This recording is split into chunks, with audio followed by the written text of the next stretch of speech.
이번에는 KBS 충주 스튜디오 연결해서 북부권 소식 살펴보겠습니다. 박은지 아나운서 전해주시죠. 네, 충주입니다. 사과나 배나무가 불에 타 화상을 입은 듯 말라 죽는 과수화상병이 올해도 기승입니다.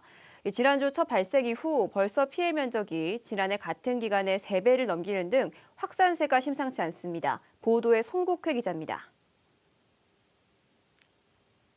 뿌리째 뽑힌 사과나무들이 흙구덩이 안으로 줄이어 쏟아집니다.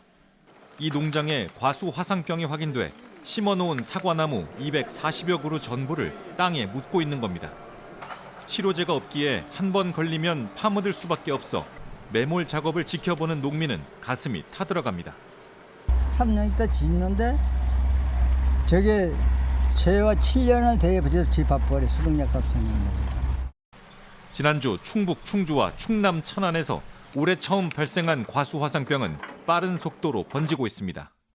열흘도 안 돼 경기와 전북으로까지 퍼져 12개 시군 32개 농가에서 확인됐습니다. 피해 면적만 25만여 제곱미터로 이미 지난해 같은 기간의 3배를 웃돌고 있습니다. 온난한 겨울 기온과 잦은 비 등이 과수화상병 확산을 키운 것으로 분석됩니다. 문제는 앞으로입니다.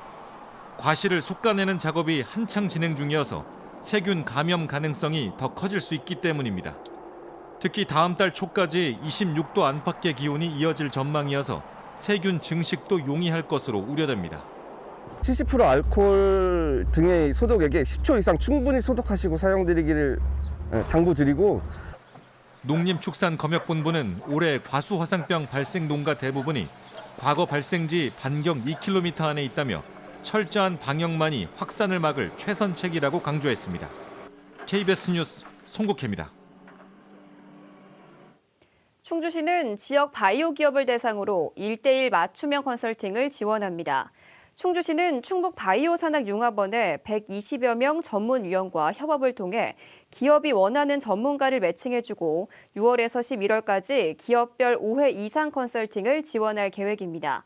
또 기업이 원하는 별도 분야의 전문가가 있을 경우 기업의 수요에 맞춰 유동적으로 특정 전문가를 매칭해줄 예정입니다.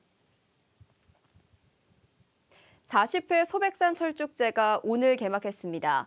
오는 26일까지 단양군 단양읍 상생의 거리와 단양 소백산 일대에서 열리는 이번 철쭉제에서는 철쭉 히어로 걷기 대회와 남한강을 따라 걸으며 쓰레기를 줍는 플로깅, 베스트 드레서 시상 등의 프로그램이 진행됩니다. 단양군은 SNS에 사진과 영상, 걸음수를 올린 우수 공유자를 선정해 지역사랑 상품권을 제공합니다.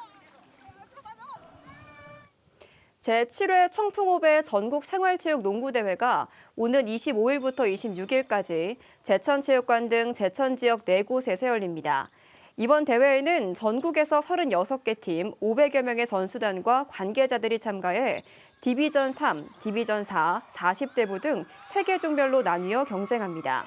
청풍호배 전국 생활체육 농구대회는 비수도권 생활체육 농구대회 중 가장 규모가 큰 대회입니다.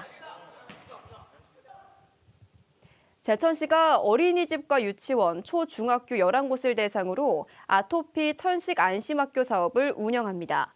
안심학교는 아토피 피부염과 천식, 알레르기 비염 예방을 위한 보건교육 지원 사업으로 충청북도 아토피 천식 교육정보센터가 위탁 운영합니다. 학생들은 질환 예방법이나 알레르기성 쇼크 등 응급상황 대처법 등을 교육받고 의료비도 지원받게 됩니다. 지금까지 충주에서 전해드렸습니다.